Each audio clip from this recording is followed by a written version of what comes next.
कुछ स्वादिष्ट है बनाना तो playrecipes.com पे जरूर है आना।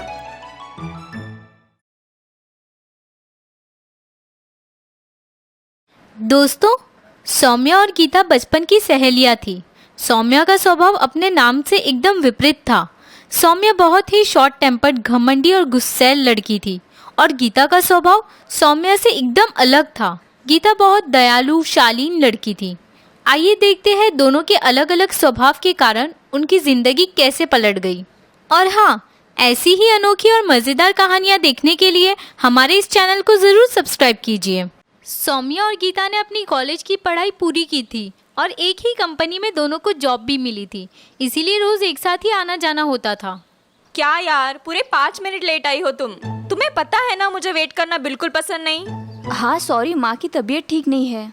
उनके लिए खिचड़ी बनाई मैंने, इसीलिए थोड़ी देर हो गई। ये आंटी आजकल कुछ ज्यादा ही बीमार पड़ने लगी है। किसी अच्छे डॉक्टर को दिखाओ ना।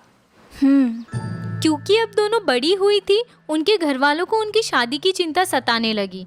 गीता की माँ को उसकी ज़्यादा चिंता थी क्योंकि गीता रूप रंग से साधारण थी और उसका रंग भी काफ़ी सांवला था। लेकिन सौम्या के माता पिता बिल्कुल चिंतित नहीं थे क्योंकि सौम्या दिखने में काफ़ी सुंदर थी। सौम्या की माँ, सुनती हो? क्या हुआ? ऐसे क्यों चिल्ला रहे हो? लॉटरी वॉटरी लगी है क्या? अरे भाग्यवान ऐसे ही समझो। पहले वो बेलन नीचे रखो, अब भी डर लगता है मुझे।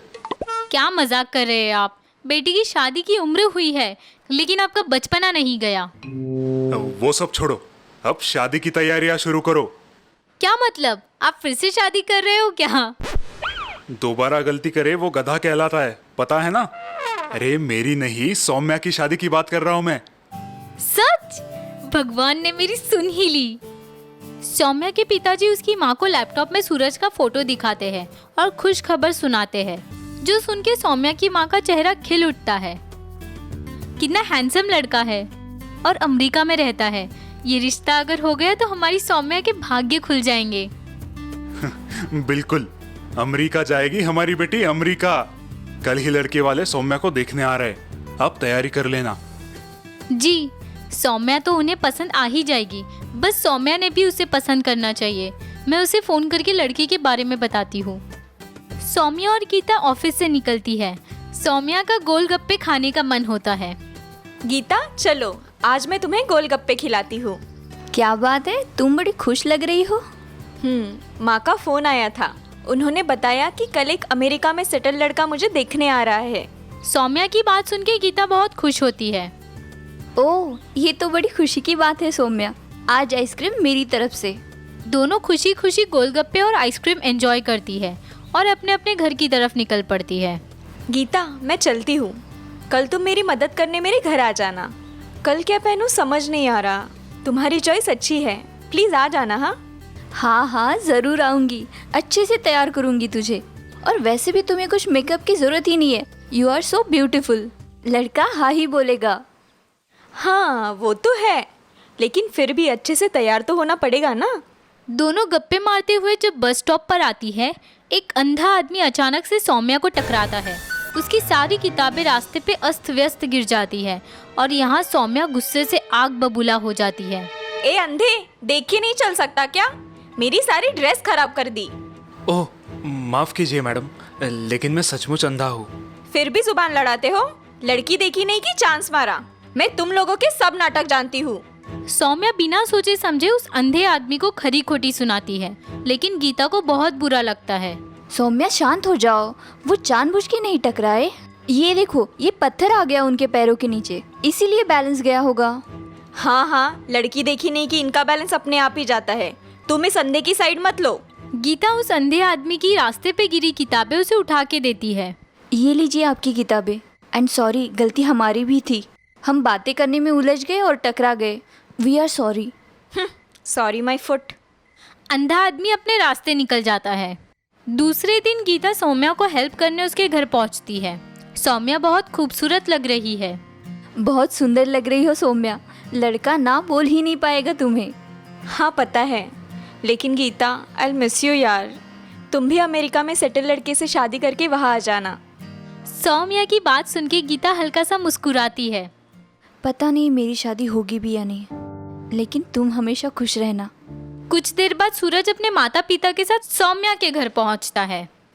आइए आइए, बहुत स्वागत है आपका हमारी कुटिया में। चाचा जी, आपकी कुतिया तो एकदम मॉडर्न है। एसी है, टीवी है, सोफा है। सूरज की बात से सारे हंस पड़ते हैं। बुलाइए आपके बेटी को। सूरज ने ऑनलाइन रिश्ता सिलेक्ट किया है, काफी तारीफ भी कर रहा था आपके बेटी की। सौम्या के पिताजी उसे पुकारते हैं और सौम्या चाय की ट्रे लेके बाहर आती है। उसके साथ गीता भी बाहर आती है। सौम्या की सुंदरता देख के सूरज के माता पिता खुश हो जाते हैं। अरे वाह, बड़ी सुंदर है आपकी बेटी। हमें ऐसी ही रूपवान बहू चाहिए थी हमारे इकलौते बेटे के लिए। आओ बेटा, बैठो। सौम्या वहीं एक बैठक पर बैठती है। सब लोगों के मुंह से खुद की तारीफ सुन के मन ही मन वो बड़ी खुश हो जाती है। उसे भी सूरज पसंद आया है। हमें तो आपकी बेटी पसंद है, अब इन दोनों को फैसला करने दीजिए। सौम्या बेटा, क्या तुम्हें सूरज पसंद है? सौम्या एक बार फिर सूरज को देखती है और हाँ कह देती है। चलिए तो फिर मुंह मीठा कीजिए। 1 मिनट अंकल। सारे चकित होके सूरज को देखते हैं। क्या हुआ बेटा, तुमने तो सौम्या को ऑनलाइन फोटो देख के ही पसंद किया था ना, कुछ प्रॉब्लम है? पिताजी, प्लीज मुझे गलत मत समझिए, लेकिन मुझे सौम्या से शादी नहीं करनी। सूरज का निर्णय सुन के सब लोग अचरज में पड़ते हैं। क्यों बेटा, तुम्हें कुछ गलतफहमी हुई है क्या? हमारी बेटी लाखों में एक है। सचमुच लाखों में एक है, जिसका चेहरा तो बहुत सुंदर है, लेकिन दिल। मुझे सौम्या की सहेली गीता जी से शादी करनी है, अगर वो चाहे तो। सूरज की बात सुन के सबको 1000 वोल्ट का झटका लगता है। ये तुम क्या कह रहे हो बेटा? इतनी सुंदर लड़की को तुम रिजेक्ट कर रहे हो और उसी की सर्वसाधारण दिखने वाली सहेली को तुम पसंद कर रहे हो, क्यों? क्योंकि ऊपर वाले की कृपा से बहुत देर होने से पहले ही मेरी आंखें खुल गई है। क्या मतलब? शायद आपने मुझे पहचाना नहीं है। मैं वही कल रात बस स्टॉप पर आपसे टकराया हुआ अंधा हूँ। सौम्या और गीता को कल रात वाली बात याद आती है।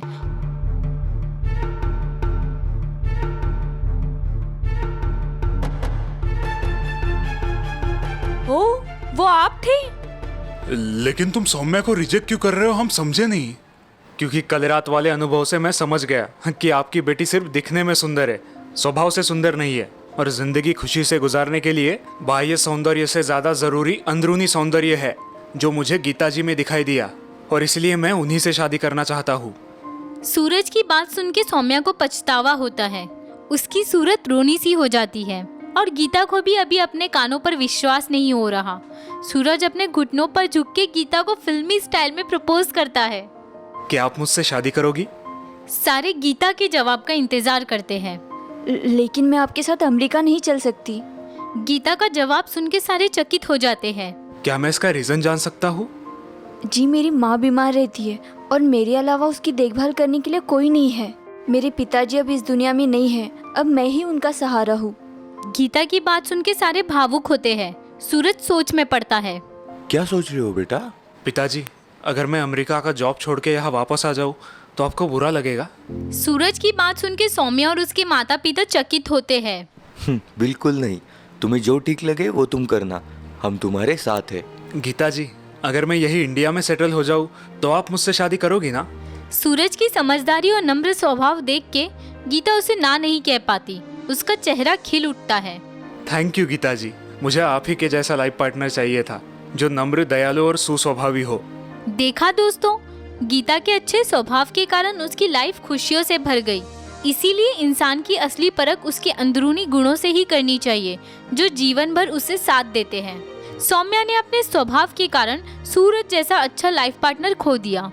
तो चलिए फिर जल्द ही आपको मिलती हूँ एक नई और इंटरेस्टिंग स्टोरी के साथ। तब तक के लिए बाय बाय, टेक केयर।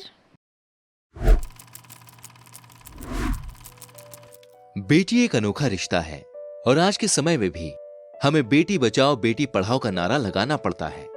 इसके बावजूद कन्या भ्रूण हत्या के केसेस समाज में सामने आ ही जाते हैं।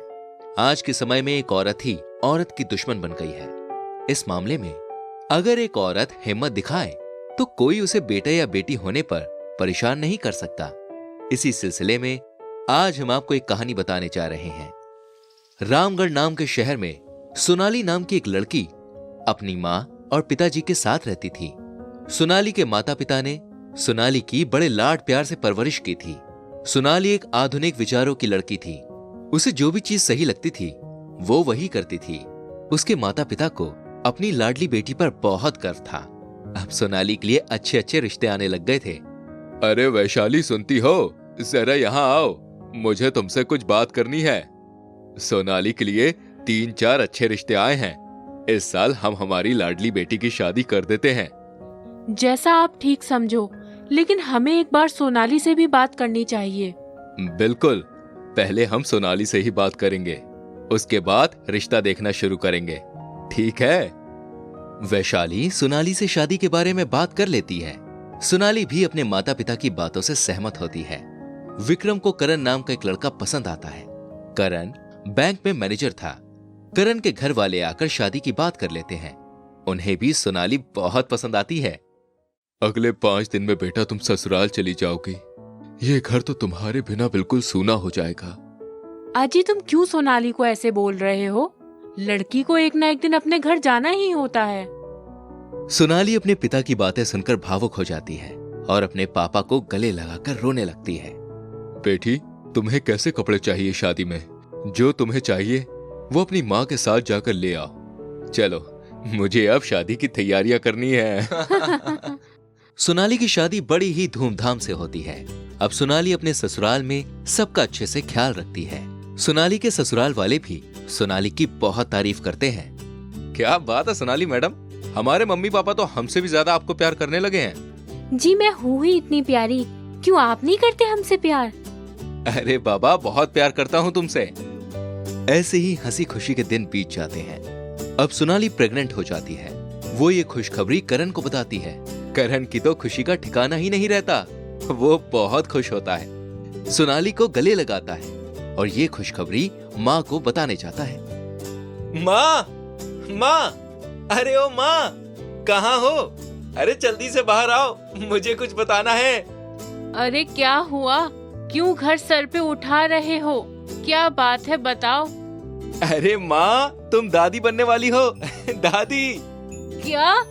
सच में? सोनाली बेटी कहाँ है? जी माँ, मैं आपके पास ही आ रही थी, लेकिन मुझसे पहले ये दौड़ते हुए आ गए। बहू देखो, आज से कम काम किया करो, अपनी सेहत का ख्याल रखो और कोई भी चीज की जरूरत हो मुझे आवाज दे दो। चलो अब तुम रूम में जाकर आराम करो, मैं तुम्हारे लिए दूध लेकर आती हूँ। जी माँ जी। अब सोनाली की सास सोनाली का बहुत ख्याल रखने लगती हैं।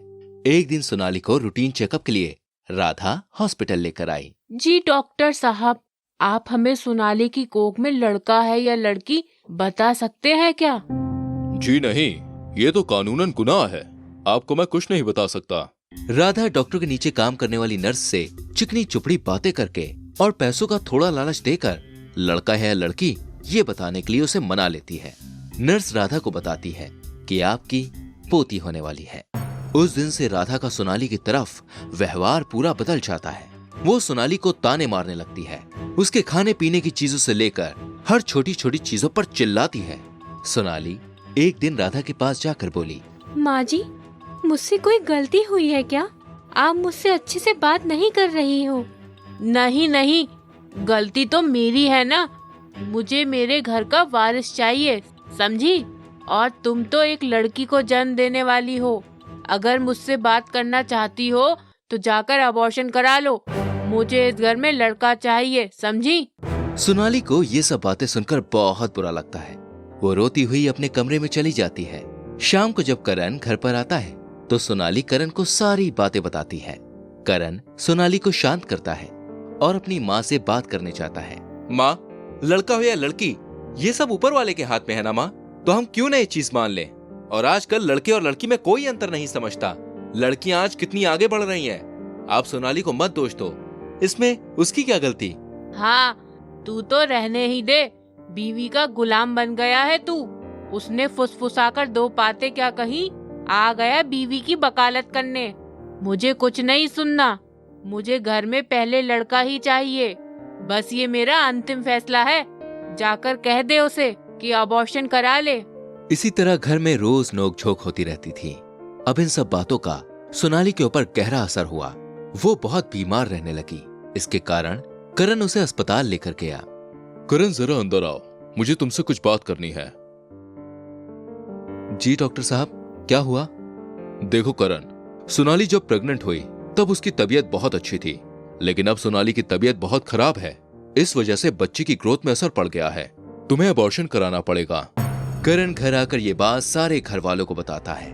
राधा को तो जैसा चाहिए था वैसा ही हो गया था।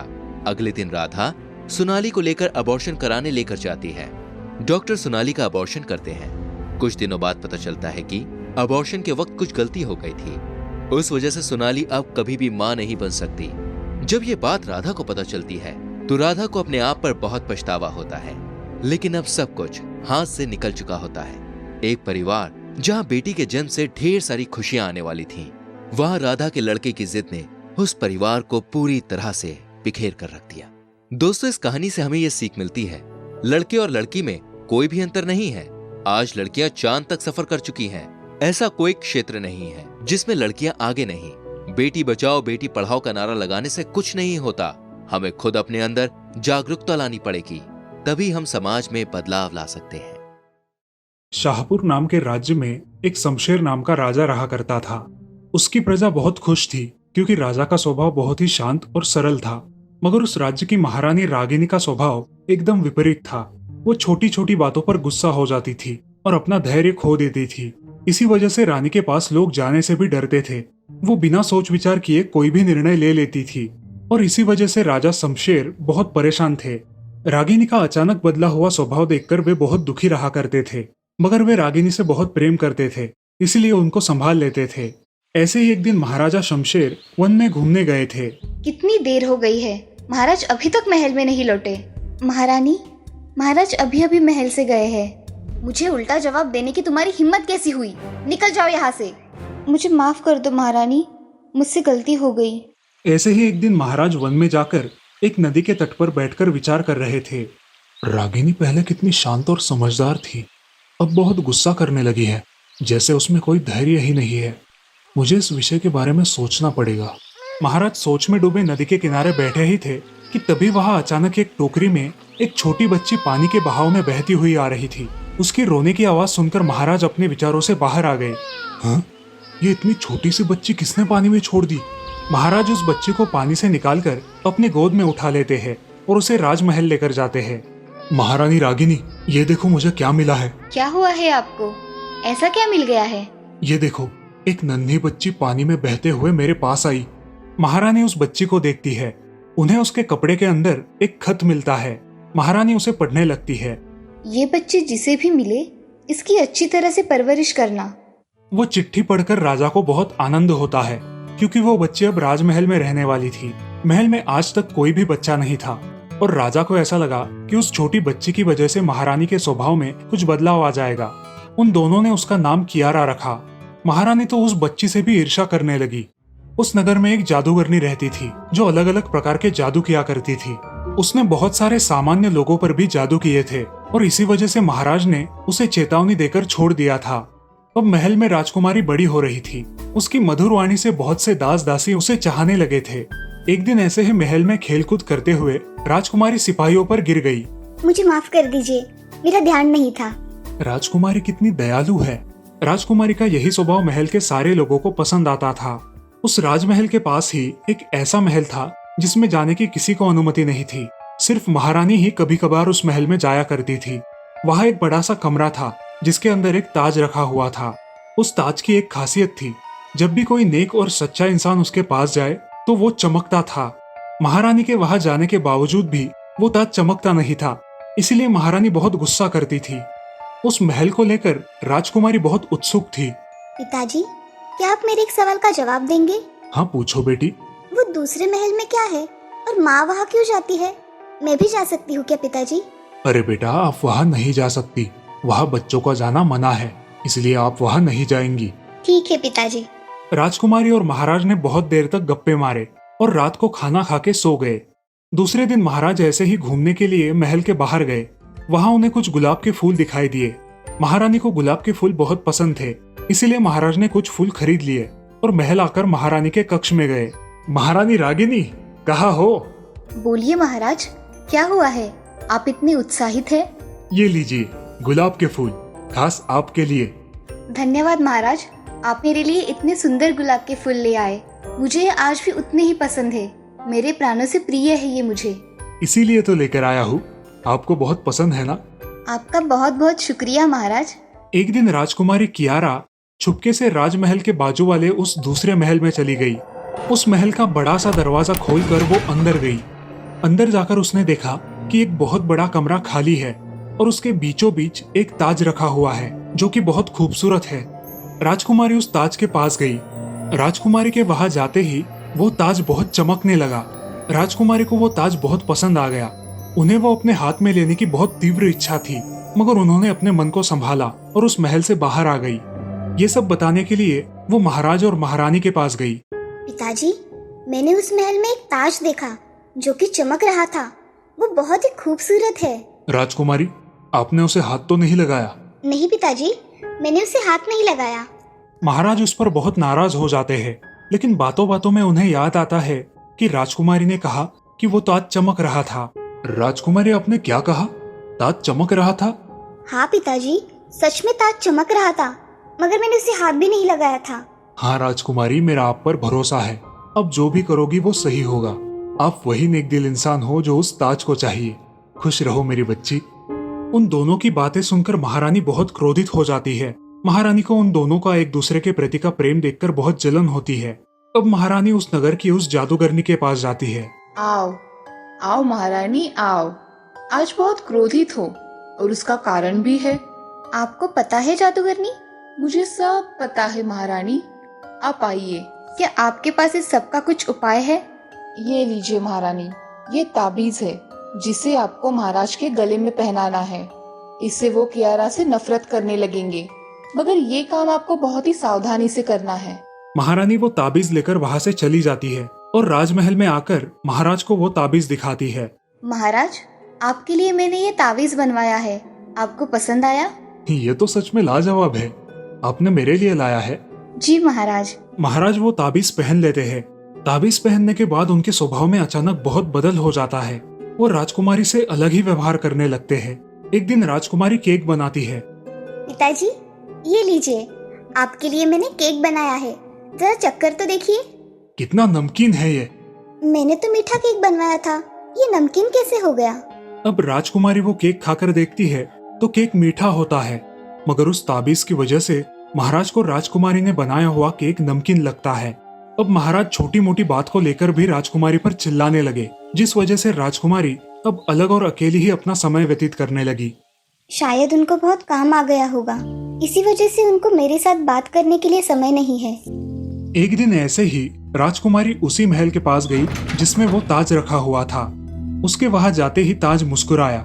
राजकुमारी ने ताज को हाथ में पकड़ा और उसके बाद अपने सर पर पहना। राजकुमारी के ताज पहनते ही वो ताज झिलमिला उठा। ताज देखकर राजकुमारी बहुत खुश हो गई, मगर वो जानती थी कि वो ताज उसके लिए नहीं था, इसलिए वो ताज को उतारने लगी। हे राजकुमारी, मैं एक जादुई ताज हूँ। जो मन से सच्चा आदमी होता है, मैं उसी के सर का ताज बन सकता हूँ। तुम्हारे मन में कोई भी सवाल है तो तुम मुझे पूछ सकती हो। हे जादुई ताज, मेरे पिताजी को क्या हुआ है? उनका बदला हुआ रवैया कुछ अलग ही है। राजकुमारी, तुम्हारे पिताजी के गले में एक जादुई ताबीज है। नगर की जादूगरनी ने उन पर जादू किया है और उसी ताबीज के प्रभाव से महाराज का बर्ताव ऐसा हुआ है। और महारानी को क्या हुआ है? वो कभी मुझे अपनी बेटी मानती ही नहीं है। जब महारानी बहुत सालों पहले जादूगरनी के घर चली जाती थी, तब जादूगरनी ने उन पर जादू किया है और उन्हें अपनी वश में कर लिया है, और अब वो महाराज को भी वश में कर रही है। उस जादूगरनी को क्या चाहिए हमारे परिवार से? अरे राजकुमारी, उस जादूगरनी को ये जादुई ताज चाहिए जिसे वो सदियों से हासिल करना चाहती है, मगर हासिल नहीं कर पा रही। इसीलिए अब वो ये काम महारानी से करवा रही है। अब राजकुमारी को सारी बात पता चल जाती है और वो ताज से कहती है, अब मैं क्या करूं? क्या तुम मेरी मदद करोगे इस समस्या से बाहर निकलने के लिए? अब महारानी को धैर्य से कैसे काम करते हैं ये सीखना होगा, और ये काम सिर्फ तुम उन्हें सिखा सकती हो। अब राजकुमारी सोच में डूब गई कि वो महारानी का धैर्य कैसे वापस लाए। तभी उसे एक युक्ति सूझी। माँ को गुलाब के फूल बेहद पसंद है। क्यों ना मैं उनको गुलाब के फूलों का बगीचा बनाकर उसे तोहफे में दूं? मगर इतने सारे गुलाब के पौधे लाऊंगी कहाँ से? इतनी चिंता क्यों कर रही हो? मैं एक जादुई ताज हूँ। मुझसे तुम जो भी मांगोगी वो तुम्हें मिल जाएगा। हे जादुई ताज, मेरी माँ के लिए एक सुंदर गुलाब का बगीचा बना दो।